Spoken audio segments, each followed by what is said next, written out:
Stop trying to keep people from leaving. Start building a place that people would never want to leave. There's a difference, and the difference means everything.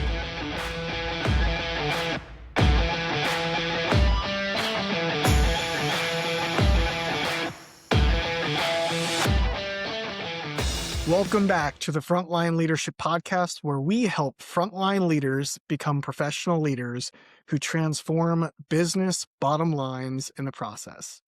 I'm your host, Craig Coyle, and today, in episode 5, we're continuing our podcast launch series. Last week, we talked about who creates your organizational culture, your frontline leaders, and this week, we're going to get tactical. How do you facilitate frontline leaders building a positive, results-focused, growth-oriented culture? Better yet, how do you help create a culture that people want to stay in and be a part of for the long term? Here's a shift I think most organizations miss. I often hear people ask, how do we reduce turnover?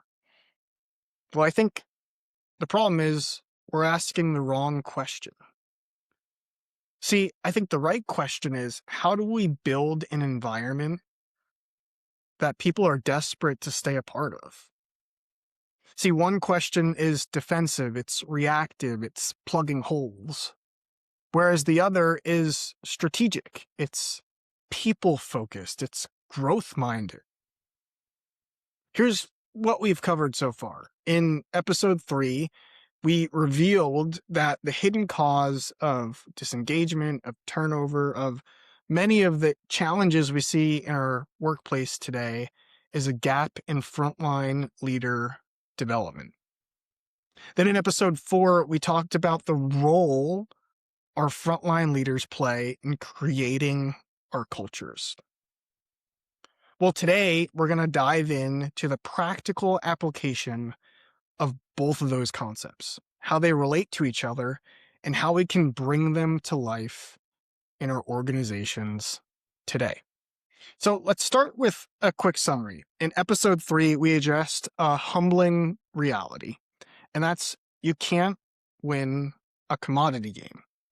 If you're competing for talent strictly on pay and perks, it's a game you're likely not going to win. You may win it in the short term, but there will always be a bigger name, a cooler brand, willing to pay more or willing to offer more at the end of the day. It's not a long-term strategy that 99% of organizations are going to be successful with. And we talked about Maslow's hierarchy. Remember that thing we were all taught maybe in high school or the early years of college? And this hierarchy has tiers. The lower tiers are more basic needs, things like shelter, food, and from an employee standpoint, it's our pay and our benefits. But then Maslow's hierarchy has some upper tiers as well, and that's where you start tapping into and hearing about the concepts of esteem and belonging and actualization and some of these physiological and emotional needs that we all share as human beings. See, the challenge that we highlighted is most companies playing this commodity game for talent are competing on the bottom tiers of Maslow's hierarchy. And that's why it's a commodity game. But see, the companies being strategic about this, the companies that are competing based off needs in the upper tier are playing a different game. They're giving people something no one else can compete with. Things like purpose. Things like fulfillment, things like belonging. Then last week in episode 4, we defined culture as a combination of the relationships and the purpose within an organization. And we went on to highlight the critical role that our frontline leaders play in bringing this culture to life. So here's the connection. Relationships are a function of belonging and esteem. Here are some questions that highlight the quality of relationships within your life or within your organization. Do I feel valued? Do I trust my leader? Do I feel like I'm a part of a team? Do people here care about me? Or do I care about them? And then comparatively, purpose is a function of esteem and self-actualization. It's how we tap into those inner needs we all have. Does my work matter? Am I contributing to something purposeful, worthwhile, meaningful? Am I important here? Do I have a role to play that is logical and significant and makes sense? Am I growing? Am I challenged? See, when your frontline leaders build, nurture, and facilitate strong relationships and transmit clear purpose, they're tapping into the subconscious human needs and desires that we all have. And when that happens and it's scaled across your organization, you have a culture of people who are engaged in what they do, who are being fulfilled, and have no desire to go elsewhere. See, that's when people stay. That's when they commit. That's when they refer. That's when organizations flourish. Think about it. Have you ever belonged to a CrossFit gym or been on a competitive sports team or joined a run club? I mean, every single one of us can think back to a time in our life when we are a part of something that manifested this intermingling of relationship and purpose. And I guarantee you some of our fondest memories come from those times. I certainly do. And I know you're probably thinking of a time or a place or a situation where that's true for you as well. So that begs the question, how do we translate this into our workplace? How do we actually bring it to life and create this environment that people want to be a part of? Now, this won't happen through a checklist we require people to legalistically follow. It's not going to happen through a values workshop. It won't happen through a speech a senior leader or executive gives. No, this happens through the guiding principles that are woven through the fabric of our organization, that exist in every single thing that's a part of how our organization runs each and every day, whether we've been intentional about it or not. See, I want you to think about your workplace, your organization, your team, whatever scale or level of leadership you're on. I want you to think of it, your responsibility, like a garden. You're the gardener. How do you create a healthy, productive, and fruitful garden? Well, think about it. There are some principles that remain true wherever in the world your garden is. You have to nurture the soil. You have to fine tune it so that it becomes fertile. You tend to it continuously, habitually. You nurture the seeds that you plant. You water them. As they grow, you prune them. You invest into this garden systematically and logically, but not overly legalistically. And you lay the framework that allows you to cultivate it and produce a crop. Think about what happens if you don't. See, if we were in charge of a garden and we just left it alone, what would happen? The ground becomes hard, it dries out, weeds start to grow. If seeds already exist, they fail to produce, or if they do start to produce, the weeds might choke them out. Ultimately, the garden fails to produce what it was meant to produce, which is a crop. Well, isn't the same true for our cultures? I mean, if each of us runs our own garden and our subordinates or our team leaders are the seeds, what happens when we don't invest into it, into nurturing it, into cultivating it? Ultimately, we leave it up to chance. Now, yeah, there is a chance, right? If everything in our environment aligns perfectly, that the garden might produce a bit of a crop. But it's pretty slim. And the same is true in our workplaces today. So I encourage you to ask yourself this: is your soil fertile? Are you nurturing the ground and your seeds? Have you created an environment that encourages those seeds to sprout? Do you nurture and prune those seeds as they begin to grow? Why are you growing your garden in the first place? Better yet, do your seeds even understand why they're a part of your garden?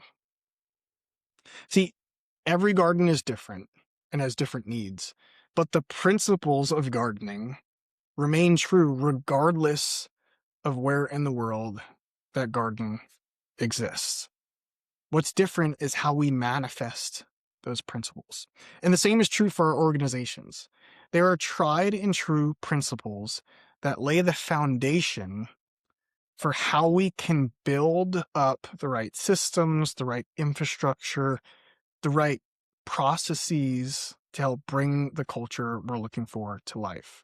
Now, all those things may look different depending the size of your organization, the industry, the products or services that you might provide or sell, but the core guiding principles that shape how both senior leaders together with their subordinate leaders all the way down to their frontline leaders can cultivate a healthy culture that creates this environment that people want to be a part of, not just because it's enjoyable, because it produces fruit.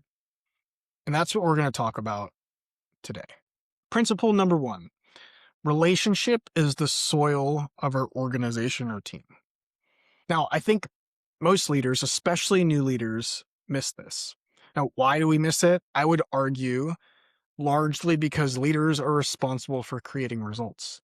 And when we are new to leadership, we hyper-focus on this idea of creating results, and we lose sight of the fact of what ultimately plays the biggest contributing factor in producing those results. It's the quality of our relationships. Now, relationship can be good, could be bad, it could be healthy, could be unhealthy, could be convenient, or it could be inconvenient. But here's the truth I want you to remember from this principle, is that fertile relationship doesn't happen by accident. Now, we all come from different worlds, backgrounds, environments. Some of us may, in our own lives, be closer to contributing to fertile relationships than others. But do you really want to leave that up to chance in your organization? The very thing that your culture is grounded in is the quality of relationships. And we need to embrace that from a leadership perspective and lay the framework to create and facilitate these fertile relationships in our organizations. So have you cultivated fertile relationships in your organization or on your team? How fertile are those relationships? How fertile are the relationships that you have with your team members? How fertile are the relationships that you have with your peers or with your managers or with people beyond the team that you lead? What about how fertile are the relationships that members on your team have with each other? Or how fertile are the relationships that they have with people beyond their team?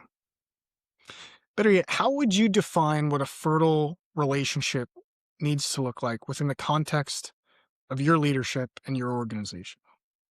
Here's the big takeaway from this principle. Is that fertile, healthy, productive, growth-minded relationships are the foundation of every healthy culture. But they do not happen by accident. You have to design them, and then you have to intentionally understand and lay the framework for these principles to come to life within your organization. You have to model it, you have to teach it, you have to preach it, you have to develop it, and you have to enforce it. Okay, principle number 2. Growth is the language of value. Now, think about this within the context of our garden analogy. Seeds and crops are meant to bear fruit. If they don't, and our entire garden doesn't, then it's objectively useless and just taking up space. That's why seeds exist. Their function is to produce a crop. That's why we exist too. I think sometimes we confuse the idea of recognition with filling this void that we all have for growth in our lives. And it's not just growth personally, it's being a part of a collective growth that's taking place. See, when we invest in someone's growth, we tell them that they matter and that we see their potential. And then in turn, they're going to invest into the growth of their team in our organization. It's intuitive. It happens almost subconsciously. When we're invested in, we invest back.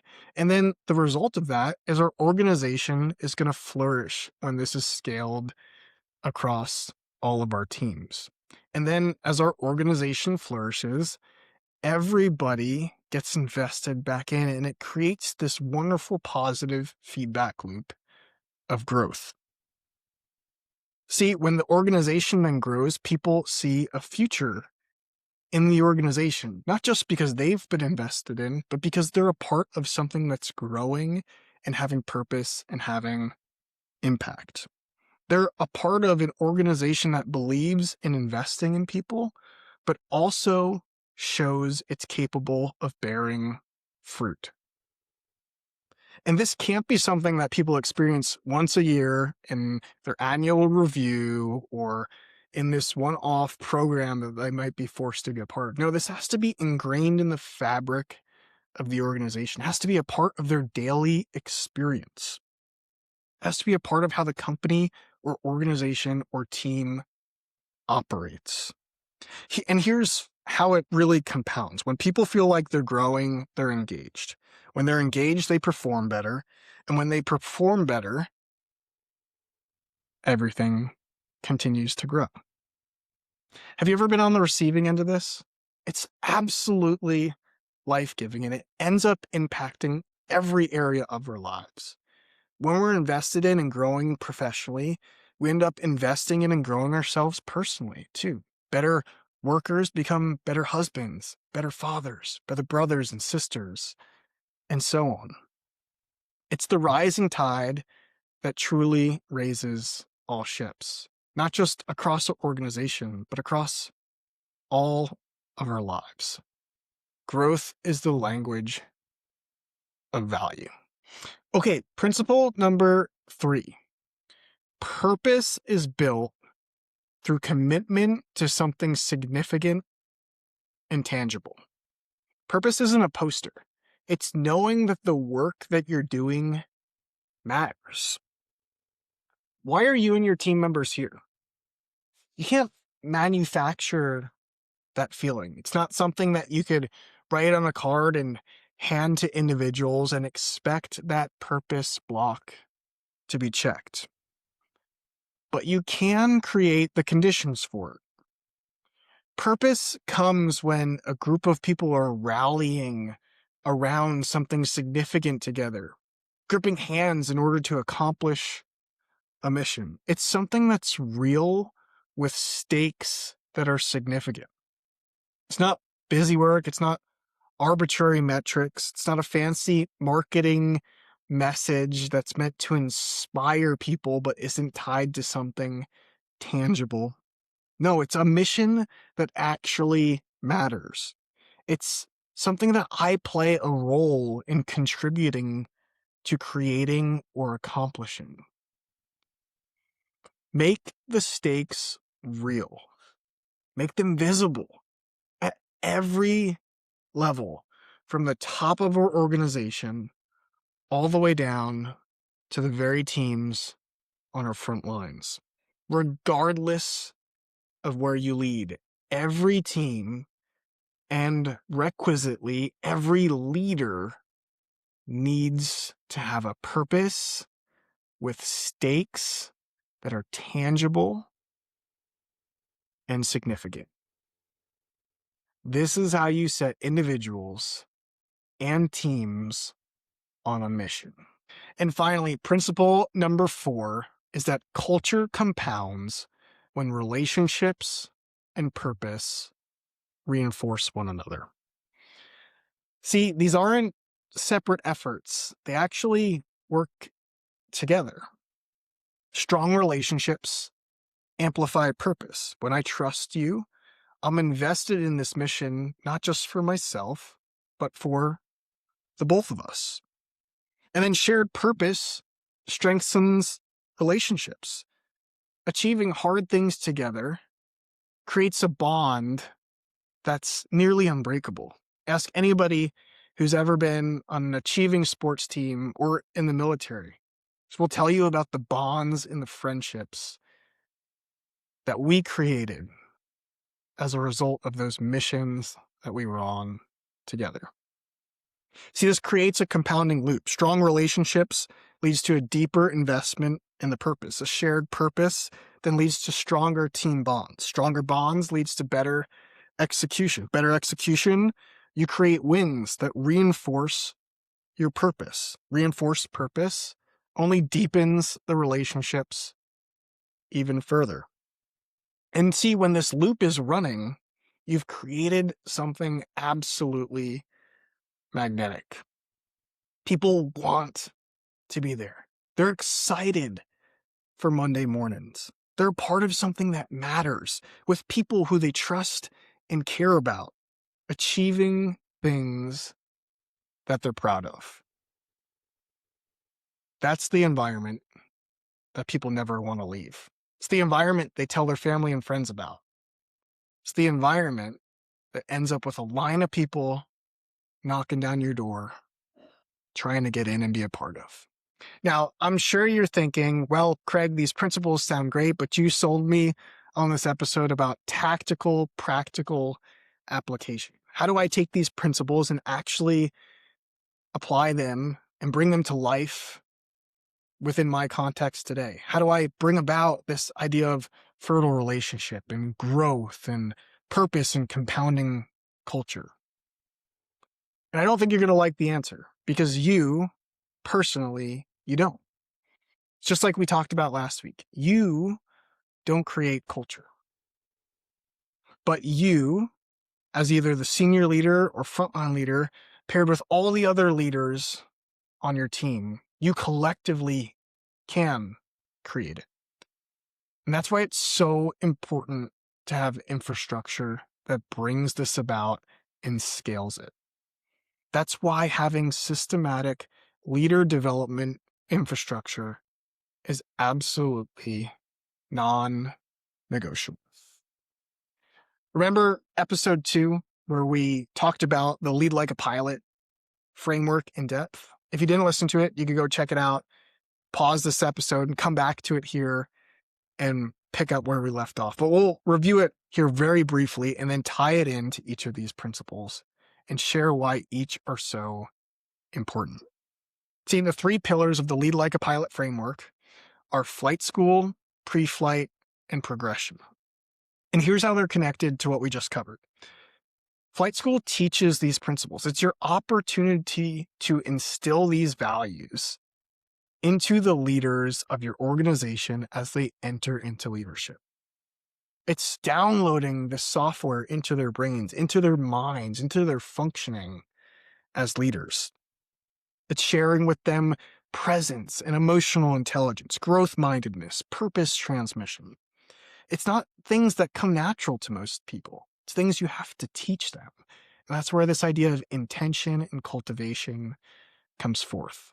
That's why flight school is so important for pilots and so important for your leaders. Second, pre-flight is your operating system. It's the daily huddles, the weekly check-ins, the monthly growth conversations, just the rhythms and the routines that set relationship and purpose intentionally into motion and allow them to interact with each other to create that compounding effect. Checklists, in this case, are not a one-off system we follow legalistically, but a guide to allow us to bring these things that we're learning to life through application. And it all comes together through progression. Our idea or concept of progression creates sustainability. It's creating relationships beyond the context of our formal leadership roles with peer groups and with mentors and with coaches. It creates accountability, this peer support, this mentorship. It's when leaders have community and support. They stick with things and they're committed to bringing these principles to life. See, when each of these pillars interacts with each other, they bring relationship and they bring purpose to the forefront of your organization each and every day. See, without this infrastructure, we're asking leaders to figure it out on their own. We all know how that goes. We've talked about those statistics in depth, right? 60% of leaders fail. Disengaged workforces, the impact that has on our performance and our productivity and our profit. This takes immense effort and intention to facilitate and bring about. And it never happens by accident. You have to create it. You have to cultivate it. You have to nurture it. You have to prune it. You have to invest into it. Just like a gardener invests into their garden. And the larger your team, the more important and the more difficult it is to bring it about. The more critical this infrastructure truly becomes. See, with this infrastructure, you're creating the environment where these principles become the way that you lead. You're giving these principles a place to plant roots in your organization. And then these roots, as they go out and lead each team, wherever in the organization it is, begin to bear fruit. It's like putting bumpers on a bowling alley. You're making sure the ball reaches the destination. Infrastructure puts these bumpers, it's like left and right limits, to make sure that the ball doesn't end up in the gutter. It helps you make sure you're reaching the destination you aspire to get to. And that's this healthy, productive, growth-minded culture that's fueled by fertile relationships and purpose. That's the difference between good intentions and lasting transformation. So here's what this means practically. Senior leaders, you're the ones in charge of bringing this infrastructure to life. Yes, you implement these things on your own teams, but more so importantly, you put the system in place that develops the leaders that then implement it on their teams as well. You bring the flight school to life. You implement these pre-flight systems. You create this concept of progression within your four walls. You connect these different leaders with the other leaders on the same journey that they're on. And you bring these principles to life by cultivating this system and creating a leader development culture within your organization. And frontline leaders, you execute. You bring these principles to life through how you interact with your team on a daily basis, by how you lead through the operating systems, the concepts of pre-flight, by how you interact with your peers, by how you lift each other up, by how you engage with mentoring and coaching, and how you continue to grow and invest in yourself as a leader that plays a critical role in the organization that you're a part of. See, this isn't a program launch. It's how you build a leader development culture within your organization. You go from an organization that used to make XYZ product or sell XYZ service to becoming a leader development organization that just happens to create XYZ product or sell XYZ. I think it's Truett Cathy, the founder and former CEO of Chick-fil-A, that was famous for saying that Chick-fil-A wasn't a chicken company. Chick-fil-A was and is a leader development company that just so happens to sell chicken. That's the same mindset I want you to take away from our conversation today. See, when this becomes how your organization operates, you stop worrying about retention. You don't have to worry about it anymore because people love being a part of your team. They want to stay. They want to contribute. They want to grow. And they want to invest in you because you've invested in them and because you've made a difference, positive difference in their life. So how do you know if all of this is working. You've done the hard work of putting these principles into practice through infrastructure in your organization. Well, I think all employees, even us, even you, are subconsciously always asking 3 questions. Am I valued here? Do I have a future here? And do I trust my leader? See, when your frontline leaders are building strong relationships and empowering those relationships with purpose, these questions are being answered through daily experience. It's a function of the operation of your organization.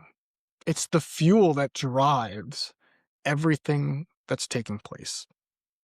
And when people feel valued, when they see a future, when they trust their leader, they stay. Maybe not forever. Maybe they'll promote out. But for the most part, your workforce challenges will be a thing of the past. Now, when one of these breaks, they may not immediately start looking, but they eventually will. That's Maslow in practice. It's why relationships and purpose matter so much. So start there. That's your action step for today's episode. Start by just reflecting for yourself, in your context, in your position. Am I valued here? Do I see a future here? Do I trust my leader?